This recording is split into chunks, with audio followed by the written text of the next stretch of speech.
la palabra, la escritura, leí el rollo de Isaías 53, pero había un problema y era que el testigo no podía entender, no podía comprender lo que la escritura hablaba en Isaías 53:8, donde hablaba de que este siervo sufriente, de que Jesús sería crucificado, sería sepultado, su generación, ¿quién la iba a contar? ¿Quién iba a hablar sobre Jesús? ¿Quién iba a prolongar sus días?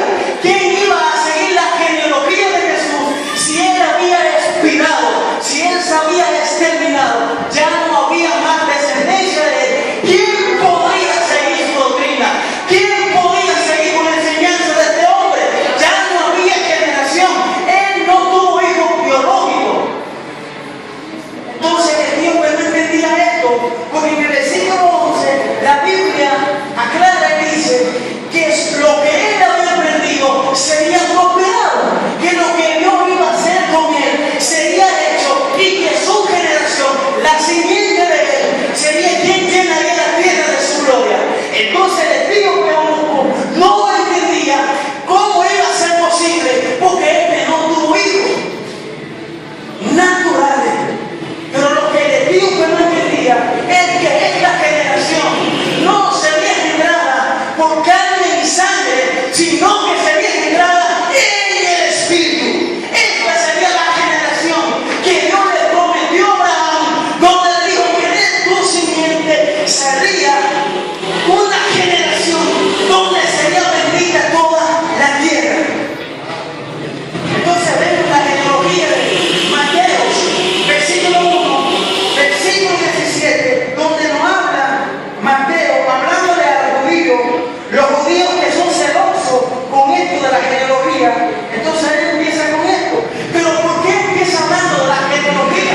¿Por qué no empezó enviando un saludo como el apóstol Pablo? ¿Por qué no empezó como los demás escritores que escribieron la Biblia? Él empezó con la genealogía, no simplemente porque quería plasmar la genealogía de Jesús, sino porque había un secreto que debemos saber todos. Entonces dice la palabra de Dios, ¿cuántos están aquí? ¿Cuántos están aquí? ¿Cuántos están aquí? Denle gloria al Padre. Denle gloria al Padre en esta hora. Exalte el nombre del Señor.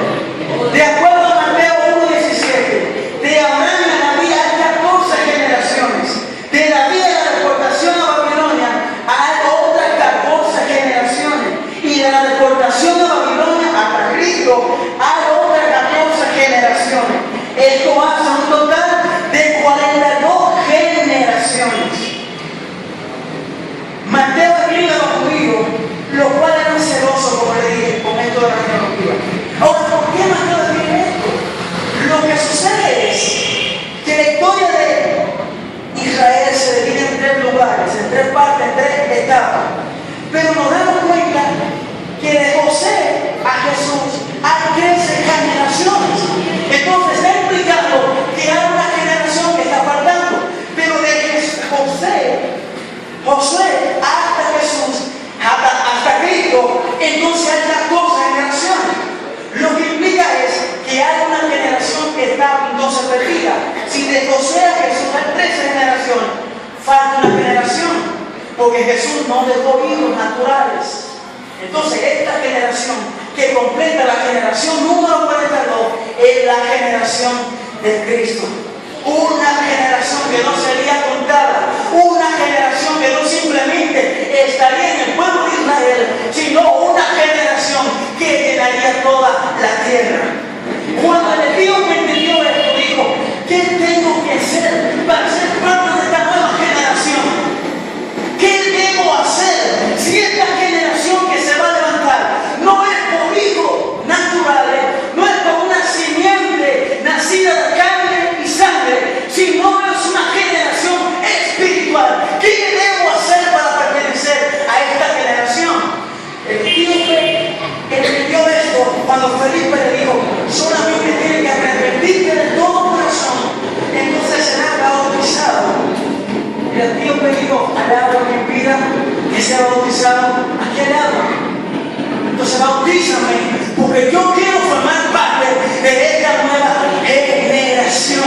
Y esto implica que la generación número 42 sería la última generación en la numerología bíblica. La generación de Cristo. Una generación que le mostraría a Él. Una generación que restauraría el tabernáculo de David. Una generación que marcaría la historia. Una generación que ya no viviría conforme el orden adámico caído, sino que viviría conforme el orden de Cristo, el segundo Adán. Una generación que ya no viviría por la carne, sino una generación que viviría en el Espíritu.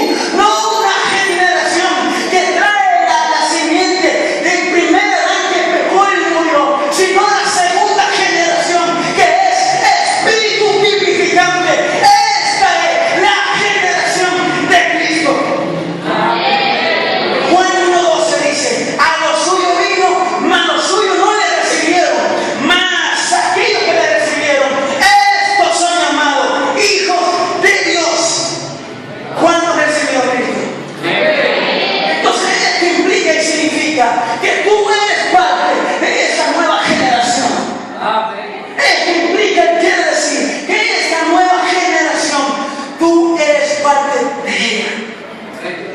Y esa nueva generación es la que tiene que ser manifestada, pero no en este tiempo. Esto no es algo nuevo que viene, que tiene que surgir una nueva generación. Desde que Jesús partió, que descendió a lo más profundo de la tierra y subió al Padre, esa generación inmediatamente se levantó.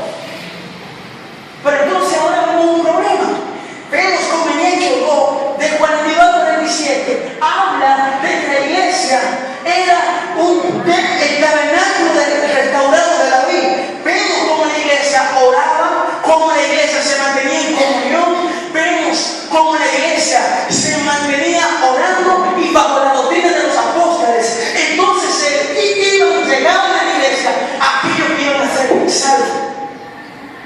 Pero vemos cómo van cambiando los tiempos y vemos cómo hoy la iglesia se está llenando de filosofía, se ha llenado de psicología, donde muchas veces vamos buscando consejería, pero no buscando liberación. Ahora vemos cómo la iglesia se ha humanizado y de ser un templo de restauración, de ser el tabernáculo de David restaurado, ahora vienen siendo clubes sociales, donde cantamos cánticos, donde adoramos al Señor, donde adoramos a Dios, pero eso solo es la iglesia, porque nuestro testimonio no es conforme a la vida de Dios. Entonces, ¿qué está pasando? ¿Qué está sucediendo? ¿Se ha olvidado Dios de la iglesia? ¿Ha abandonado Dios a su pueblo? ¿O es que el pueblo se ha olvidado de los mandamientos de Dios? ¿O es que el pueblo se ha olvidado porque Dios dijo? Que Jesús dijo en una ocasión en Lucas 9:23: si alguno quiere venir en pos de mí, tiene que hacer tres cosas sencillas. Me imagino que andaba con un comité en estos tiempos de política, un alborotado, las calles llenas. Jesús tuvo mucha fama, su fama se extendió por todo Israel, pero en ese momento le dijo: espérense un momento, hay demasiada gente aquí, es tiempo de que solamente se queden aquellos que van a obedecer mi palabra. Es tiempo de que solamente se queden aquellos que van a obedecer la palabra de Dios y aquellos que van a honrar mi nombre. Él dijo: si usted quiere venir en pos de mí, tiene que cumplir tres condiciones. ¿Cuáles son? Ir a la iglesia, diezmar, ofrendar, saberse la palabra, predicar, evangelizar. No, tres condiciones. La primera de ellas es que tienes que negarte a ti mismo. Segunda es que tienes que cargar diariamente con tu cruz. Y la tercera entonces es que le siga. ¿Cuántos están dispuestos a seguirle? ¿Cuántos están dispuestos a negarse a sí mismos? ¿Cuántos están dispuestos a morir diariamente para permitir que Cristo viva en su vida? Entonces hay una generación donde entra el tema de hoy. Eso solamente fue la introducción de lo que traté ayer. Ahora vamos a entrar al tema de lo que traje hoy.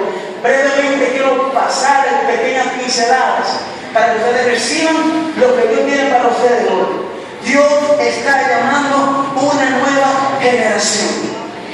Así se titula mi tema. Dios está llamando una nueva generación.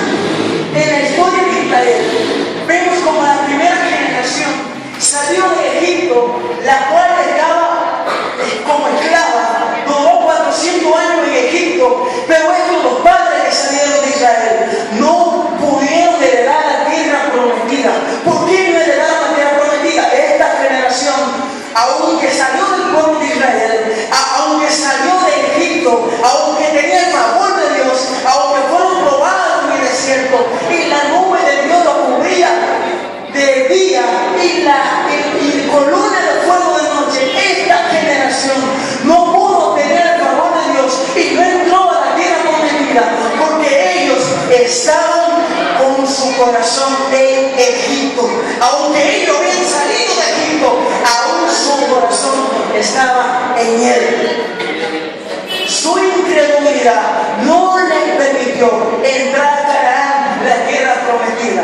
Pero luego vemos cómo la Biblia relata que de esa segunda generación salió la generación de Josué. Pero la generación de Josué tenía que ser circuncidada. La generación de Josué debía ser circuncidada porque ellos no habían conocido a Dios. Los padres de ellos habían muerto en el desierto, habían muerto en guerra por causa de su desobediencia. Ahora esta generación de Josué que había salido, que heredó la tierra prometida, esta generación tenía que ser circuncidada. Por eso Dios le dice a Josué, en Josué 5, que era necesario que hubiera una circuncisión. Quiero que vamos allá, por favor. Josué capítulo 5, versículo 2. Denle gloria a Cristo en esta hora. Bendito sea el Señor Jesús. El Señor es bueno y su misericordia es para siempre. Josué capítulo 5, versículo 2. Exaltamos el nombre de Cristo. En aquel tiempo Jehová dijo a Josué: hazte cuchillos afilados y vuelve a circuncidar por segunda vez a los hijos de Israel. Josué se hizo cuchillos afilados y circuncidó a los hijos de Israel en el collado de Aralot. Esta es la causa por la cual Josué los circuncidó. Todo el pueblo que había salido de Egipto, los varones, todos los hombres de guerra, habían muerto en el desierto por el camino después que salieron de Egipto. Y la causa se la expliqué, por causa de su desobediencia. Ahora había una segunda generación que para que ellos conocieran a Dios debían saber que esto había que estar en un compromiso. Sabían que aunque ellos habían heredado la tierra prometida, debían pasar por el pacto. La circuncisión era algo que se hacía en el propósito del hombre para que éste entonces tuviera, aunque tenía dolor, tenía dolor en su parte, estaba marcando un pacto con Dios, donde se comprometía no simplemente con su alma servir a Dios, sino también con su cuerpo. La circuncisión era un pacto físico que Dios hacía con el hombre, pero también habla de una tercera circuncisión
hicieron según lo creían posible.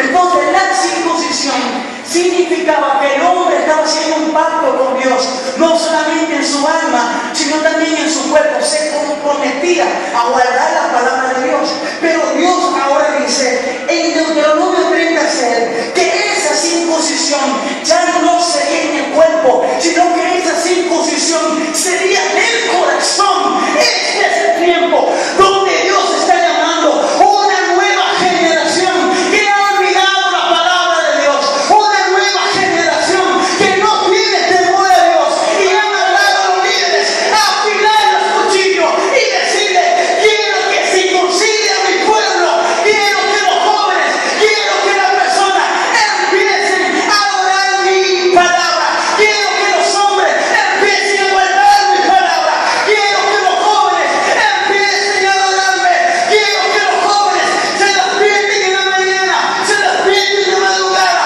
a buscar mi rostro, que ya no me tanto tiempo y gente que se saquen de esa voluntad, que se saquen de esa Facebook y empiecen a adorarme. Empiecen a adorarme, empiecen a servirme. Quiero jóvenes con compromisos. Quiero una generación que no simplemente sea por teoría. El pueblo de Israel, la tercera generación, simplemente tenía la teoría de que Dios era el padre de Jacob, el padre de Abraham, el padre de Isaac, de que con brazo fuerte lo sacó del Mar Rojo. Esa etapa se está viviendo hoy día, donde los jóvenes ya no oran para recibir un milagro, donde los jóvenes ya no oran para comprarse unos zapatos, ya no oran para comprarse un celular. ¿Por qué? Porque los padres se preocupan, porque los padres no le invitan a que ellos oren, a que ellos trabajen, a que ellos sepan que deben tener un compromiso. Y no me dicen: hijo, espérate, vamos a ver si puedo comprártelo. Pero no dicen: hijo, métete en oración, hijo, Dios te está llamando, vamos a leer su palabra, vamos a buscarle, vamos a entrar en oración. No había rey en Israel, no había jueces en Israel, por lo cual los jóvenes, aquella generación, la tercera generación, no pudo servirle a Dios. No había quien le guiara, no había quien le instruyera. Luego Dios puso jueces, pero ya era demasiado tarde. Esto estaba bien entregado a su carnalidad, esto estaba bien entregado a las cosas del mundo, esto estaba bien entregado a las perversidades, esto estaba guiado por su concepto humano, por la conciencia, por su intelecto, pero no por el Espíritu de Dios.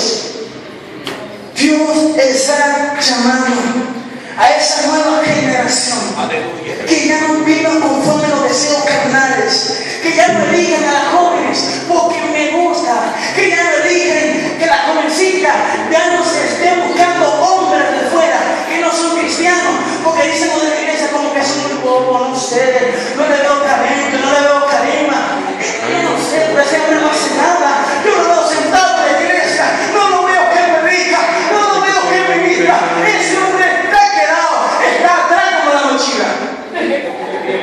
¿Y qué hace una jovencita?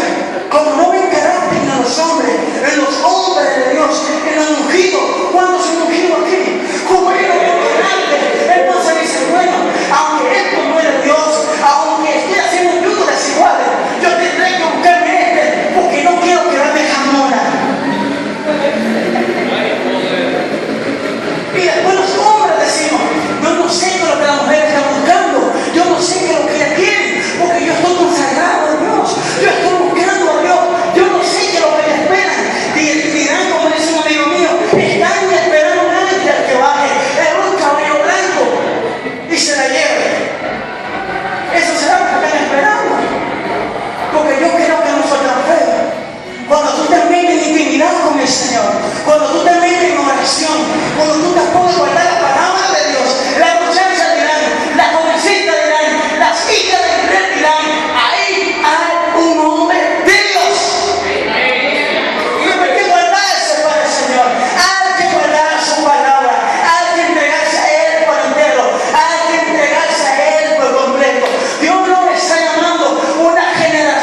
niño. Y el Señor dijo, no digan que eres un niño, porque irá donde yo te mande y hará lo que yo te diga.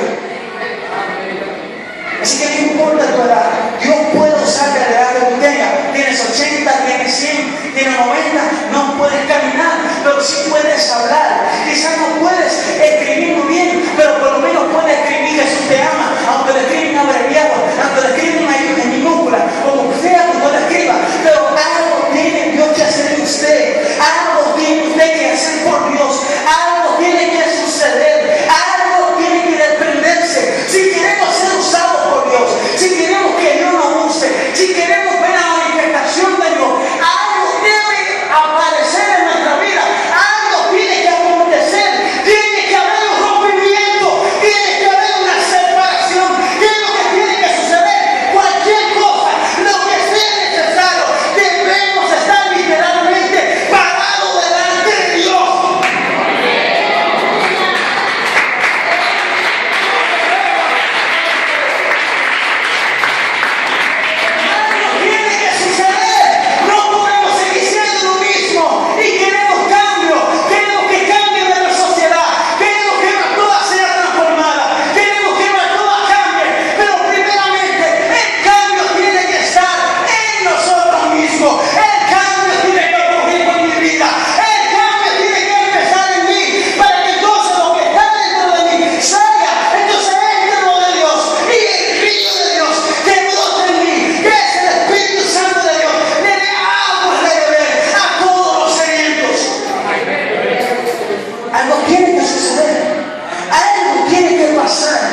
Pero Dios necesita que tú tomes una decisión. Jóvenes que estén decididos, jóvenes que estén dispuestos a marcar la diferencia, hombres y mujeres que estén dispuestos a honrar a Dios, hombres y mujeres que estén dispuestos a volver al evangelio de la cruz, hombres y mujeres que estén dispuestos a dar su vida si es necesario por el Señor. Es fácil República Dominicana, es fácil Latinoamérica, es fácil los países norteamericanos adorar a Dios en lugares públicos, adorar a Dios en la iglesia, levantar tus manos, pero no ocurre igual en Medio Oriente. El que dice que es cristiano o va preso o le mocha en la cabeza. Aquí no, aquí vemos que estamos de moda de decir que eres cristiano, aquí vemos que estamos de moda de decir que tú amas a Dios. Pero lo que va a discernir que tú amas a Dios, lo que va a demostrar verdaderamente que tú amas a Dios, es cuando tú guardes su palabra. Él que me ama, mi palabra guardará, y yo le amaré, y vendré a Él, y no me manifestaré a Él. Entonces Dios necesita manifestarse, Jesús necesita manifestarse en esta nueva generación. ¿Y cómo lo va a hacer? ¿Cómo lo va a hacer? ¿Cómo se manifestará el Señor? ¿En qué tiempo lo hará? ¿Con quiénes lo hará? Dios, esta nueva generación tiene ciertas características. En la primera de ellas está en Deuteronomio 30:6. Quiero que vamos a Deuteronomio 30:6 y estoy concluyendo con mi exposición. Deuteronomio 30:6. ¿Cuánto le dan gloria a Cristo en esta hora? Deuteronomio 36, cuando Dios hizo un pacto nuevamente con el pueblo de Israel, le dicen a los padres y le dicen: y circuncidará Jehová tu Dios tu corazón y el corazón de tu descendencia, para que ames a Jehová tu Dios con todo tu corazón y con toda tu alma, a fin de que vivas. Exaltado es el nombre de Dios. Nuestro corazón tiene que ser vuelto a Dios. Decía en una de mis prédicas a través del programa La Nueva Generación que el corazón no es simplemente el corazón que bombea sangre, el corazón que mantiene el cuerpo con vida. Ese es el corazón que mantiene el cuerpo físico con vida, pero no es de este corazón que el Señor habla. Es el corazón de donde salen nuestras intenciones, es el corazón de donde sale el odio, es el corazón de donde salen las emociones, es el corazón donde decidimos amar, de donde decidimos odiar. Es el centro de nuestra vida. Eso es lo que tiene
guardado su corazón recto para Dios. ¿Cuánto le dan gloria a Cristo en esta hora? ¿Cuánto sacan su nombre? Dios nos está llamando una nueva generación que esté dispuesta a volverse a su palabra. Una nueva generación que esté dispuesta a vivir para Dios. Esta nueva generación será de aquellos valientes, de aquellas valientes que estén dispuestos a vivir para Dios. Esta generación será una generación con destino. Jeremías 1:5 dice: desde el vientre de tu madre, deseando que fuera formado, Jeremías, en el vientre de tu madre, ya yo te conocía. Ya yo te conocía. Antes de formarte en el vientre de tu madre, ya el Señor te conocía. Tú no eres cualquier cosa, tú no eres un accidente, tú eres un hijo de Dios, creado con destino, creado con propósito. Desde el vientre de tu madre, el Señor te apartó para servirle a Él, para formar parte de esta nueva generación.